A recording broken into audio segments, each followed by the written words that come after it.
भैया बहनों, आज हम ये क्वेश्चन नंबर 7 एक्सरसाइज 6.4 एनसीईआरटी की जो बुक है उसका क्वेश्चन नंबर 7 हम उसको ले रहे हैं। क्वेश्चन नंबर 7 में क्या है उसको एक बार समझ लें। उसका क्वेश्चन मैं आपको पढ़ रहा हूं। ये prove that the area of an equilateral triangle described on one side of a square is equal to half the area of equilateral triangle described on one of its diagonal।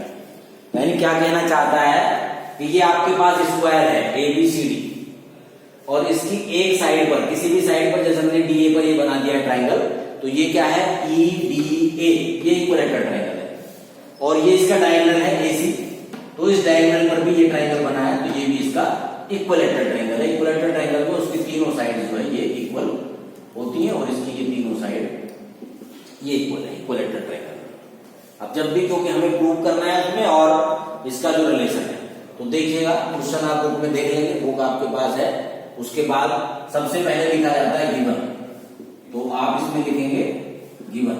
और given में हमारे पास क्या है, एक तो आपके पास है ABCD is a square, ABCD is a square and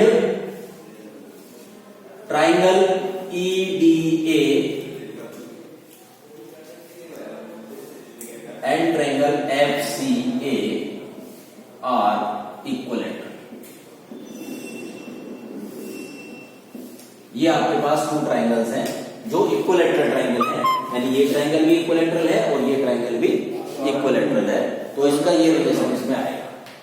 अब आपको प्रूव करना है, टू प्रूव। अब प्रूव में क्या करेंगे आप, area of triangle EDA equals to half area of triangle FCA, यानी FCA का हाफ है जो उसकी साइड पर बनेगा, जो डायगोनल पे बना है उसका हाफ है, या आप ये कर दीजिए जो ट्राइंगल डायगोनल पर बन रहा है वो इसका डबल है जो उसकी साइड पर बनेगा। अब इसके लिए देखिए क्या करते हैं, हम इसका जो रिलेशन हम निकालेंगे तो उसके बाद हम करेंगे प्रूफ। प्रूफ में क्या होगा,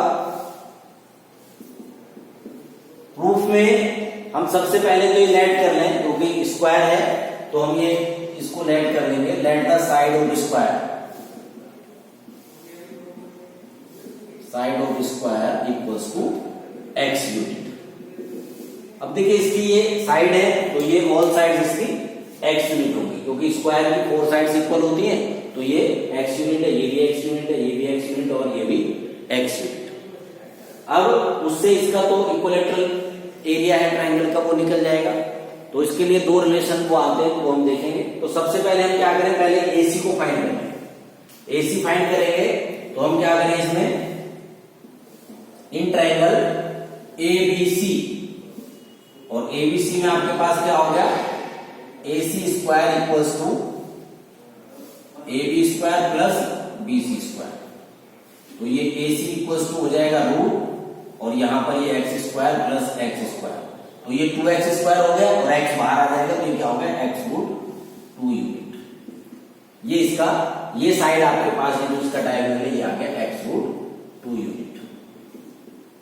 ठीक, अब इसमें देखिए both triangles are similar because they are equilateral triangle। तो आपको हमने बताया जब सिमिलर ट्राइंगल स्टार्ट किया तो उस समय आपको बताया गया कि भाई इक्विलैटरल ट्राइंगल है तो सिमिलर हो गए।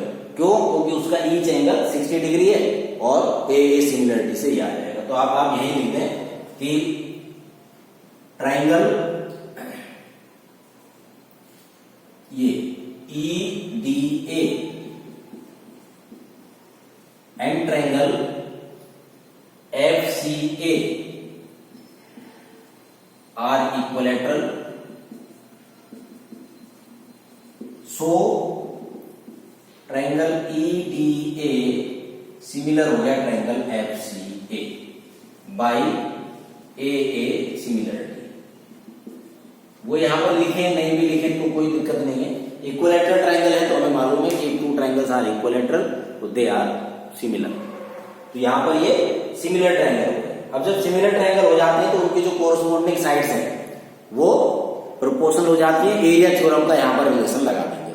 तो एरिया थ्योरम का जब हम रिलेशन लगाएंगे तो यहाँ पर क्या लिखेंगे, सो area of triangle EDA upon area of triangle FCA।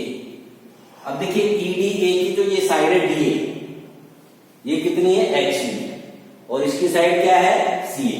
तो यहां पर क्या हो गया, DA अपॉन CA का होल स्क्वायर। ये आपकी जो एरिया ऑफ सिमिलर ट्रायंगल की जो थ्योरम हमने बताई उसका रिलेशन है। जब एरिया उनका रेशियो निकालेंगे तो उनकी कोरस्पॉन्डिंग साइड के स्क्वायर के इक्वल होगा। तो ये रिलेशन आपका इसमें आ जाएगा। अब क्या करेंगे, देखिए यहां पर सो एरिया ऑफ ट्रायंगल EDA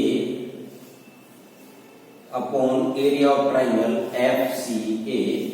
अब यहां पर देखिए DA कितना है, DA आपके पास है x यूनिट और ये कितना है, x रूट 2 यूनिट, उसका स्क्वायर। x से x कैंसिल हो गया तो आपके पास ये क्या आ गया, 1/2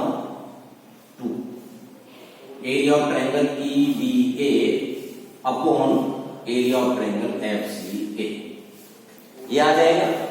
और ये FCA को क्रॉस मल्टीप्लाई करेंगे तो क्रॉस मल्टीप्लाई हो जाए, इसको उधर ले जाएंगे तो so area of triangle EDA equals to half area of triangle FCA। यही आपको प्रूव करना है। तो ये आपका प्रूफ। अब ये हमने कर दिया एरिया थ्योरम से और इसका रिलेशन। दूसरा क्या तरीका हो सकता है, दूसरा तरीका ये है कि ये आपके पास इक्विलैटरल ट्रायंगल है EDA और इसकी हमें साइड गिवन है। तो इक्विलैटरल ट्रायंगल का एरिया क्या होता है, √3/4 साइड स्क्वायर। तो हम उसका ये भी लिख सकते हैं कि इसका एरिया हम निकाल ले, √3/4 साइड स्क्वायर यानी कि √3/4 x स्क्वायर हो गया। और जब इसका एरिया निकालेंगे FCA का तो इसकी साइड कितनी है, x √2। तो ये √3/4 इंटू x √2 का स्क्वायर, तो ये 2x स्क्वायर आ जाएगा। और फिर दोनों को जब हम अपॉन में रखेंगे, इसका एरिया √3/4 x स्क्वायर और इसका एरिया √3/4 2x स्क्वायर। तो √3/4 कैंसिल हो जाएगा, x स्क्वायर से x स्क्वायर कैंसिल हो जाएगा, तो यहाँ पर 1/2 आएगा। तब भी वही आएगा। तो आप सिमिलर करके उसको निकाल लीजिए या डायरेक्ट उनका एरिया निकाल लीजिए। साइड निकाल लिए तो उनका एरिया आप निकाल लीजिए और एरिया निकाल लेंगे तो फिर उसके बाद आपका जो रिलेशन आएगा वो रखने के बाद भी इनका एरिया जो आएगा उसका रिलेशन ये आएगा। बहुत इंपॉर्टेंट क्वेश्चन है, कई बार एग्जाम में पूछा जाता है, तो इस तरीके से उसको ध्यान रखिए। बस इसकी क्योंकि एक साइड पर है तो जरूरी नहीं है आप यहाँ ट्रायंगल बनाए, यहाँ भी बना सकते हैं। और उसके डायगोनल पर ट्रायंगल है तो ये डायगोनल ये हो गया, ये डायगोनल भी लेके ऐसे बना सकते हैं। तो ये ध्यान रखना है, तो उसमें कोई ऐसी प्रॉब्लम नहीं आएगी।